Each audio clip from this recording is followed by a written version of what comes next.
کسی نے سوال پوچھا ہے مفتی صاحب کیا بچپن کا نکاح جائز ہے اگر لڑکی اور لڑکے کی عمر 5 یا 6 ماہ ہو؟ اور ایک اور سوال بھی اسی طرح کا ہے، کیا نابالغ کا نکاح اور شادی ہو سکتی ہے یا نہیں؟ دیکھیں، نابالغ بچہ یا بچی، اس کا نکاح اس کے جو اولیاء ہیں، اس کا جو والد ہے، جو بھی اس کا سرپرست شریعت جس کو ولی یا سرپرست قرار دیتی ہے، وہ اس کا نکاح کروا سکتے ہیں۔ لیکن بالغ ہونے کے بعد لڑکے کو بھی اور لڑکی کو بھی یہ اختیار ہوتا ہے کہ وہ اپنے اس نکاح کو ختم کر دیں۔ اگر وہ بالغ ہوا لڑکا یا وہ لڑکی بالغ ہوئی اور اس کو پتہ چلا تھا کہ بھئی فلاں لڑکے سے میرا نکاح کروایا، یا لڑکے کو پتہ چلا فلاں لڑکی سے میرا نکاح کروایا اور اس کو پسند نہیں ہے، تو بالغ ہونے کے بعد شریعت ان کو یہ اختیار دیتی ہے کہ وہ کہے کہ بھئی مجھے یہ نکاح پسند نہیں ہے، میں یہ نکاح نہیں کرنا چاہتا۔ اس لیے،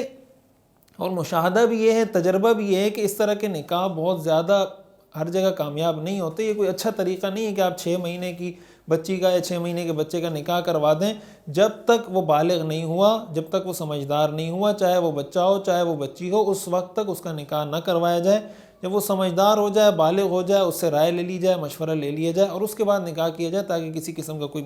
مسئلہ نہ ہو اور بعد میں پریشانی کا سامنا نہ کرنا پڑے۔ ایسے ہم نے بہت سے مسائل دیکھے ہیں کہ اس طرح بچپن میں نکاح کر دیا، ان کی منگنی کر دی اور بعد میں پوری زندگی لوگ اس کو بھگتتے رہتے ہیں۔ نکاح میں مسائل، شادی میں مسائل، شادی کے بعد مسائل، اس لیے یہ کوئی بہتر طریقہ نہیں ہے۔